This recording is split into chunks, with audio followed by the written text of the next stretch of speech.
ನಾನೊಂದು ವಿಡಿಯೋ ನೋಡಿದೆ. ಅದರಲ್ಲಿ ಒಬ್ರು ಆ್ಯಂಕರ್ ಅವರು ಒಂದು ಗ್ರೂಪ್ ಆಫ್ ಹುಡುಗಿರಿಗೆ ಕ್ವೆಶನ್ ಕೇಳ್ತಾ ಇದ್ರು, ನೀವು ಮದುವೆ ಆಗೋ ಹುಡ್ಗಂಗೆ ಎಷ್ಟು ಇನ್ಕಮ್ ಇರಬೇಕು ಅಂತ. ಆಗ ಹುಡುಗಿ ನಿಂತ್ಕೊಂಡು ಮಿನಿಮಮ್ 10 ಲಕ್ಷ 5 ಲಕ್ಷ ಲಕ್ಷ ಇರಬೇಕು ಅಂತ ಹೇಳ್ತಾ ಇದ್ರು.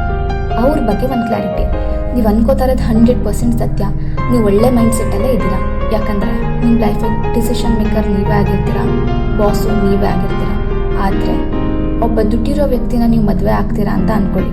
ಅವ್ರ ಮನೆಗೆ ನೀವು ಹೋಗಲೇಬೇಕು.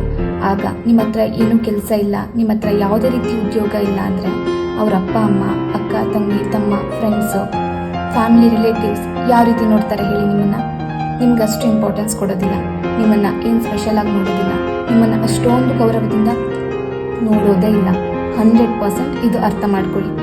ಆ ದುಡ್ಡಿರೋ ವ್ಯಕ್ತಿ ಸ್ಟಾರ್ಟಿಂಗ್ 2 ಮಂತ್ಸ್ ಕೊಡೋ ರೆಸ್ಪೆಕ್ಟು 2 ಇಯರ್ಸ್ ಆದಮೇಲೆ ನಿಮಗೆ ಕೊಡೋದಿಲ್ಲ.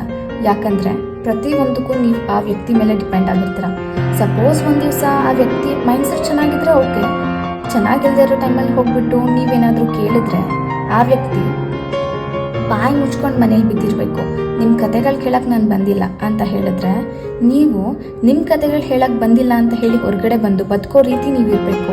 ನೀವು ಹೌಸ್ ವೈಫ್ ಆಗಿದ್ರು, ಜಾಬ್ ಮಾಡೋ ವ್ಯಕ್ತಿ ಆಗಿದ್ರು, ಜಾಬ್ ಅಥವಾ ಬಿಸ್ನೆಸ್ ಮಾಡೋ ಕೇಪಬಿಲಿಟಿ ನಿಮಗಿದೆ, ನಿಮ್ಮ ಕಾಲ ಮೇಲೆ ನೀವು ನಿಂತ್ಕೊಳ್ಳೋ ಪೊಟೆನ್ಷಿಯಲ್ ನಿಮಗಿದೆ ಅಂತ ಗೊತ್ತಿದ್ರೆ ಅವ್ರ ಬಿಹೇವಿಯರೇ ಬೇರೆ ರೀತಿ ಇರುತ್ತೆ.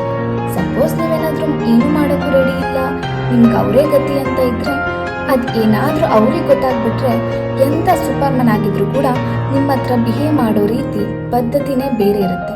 ಲವ್ ಕೇರು ಇಲ್ಲ ಅಂದರೆ ಬದುಕ್ಬಿಡ್ಬೋದು, ಆದರೆ ರೆಸ್ಪೆಕ್ಟ್ ಇಲ್ಲ ಅಂದರೆ ಬದುಕಕ್ಕೆ ಸಾಧ್ಯನೇ ಇಲ್ಲ. ಇರೋದು ಒಂದೇ ಲೈಫು, ಅದನ್ನು ಒಳ್ಳೆ ವ್ಯಕ್ತಿ ಜೊತೆ ಲೀಡ್ ಮಾಡಿ.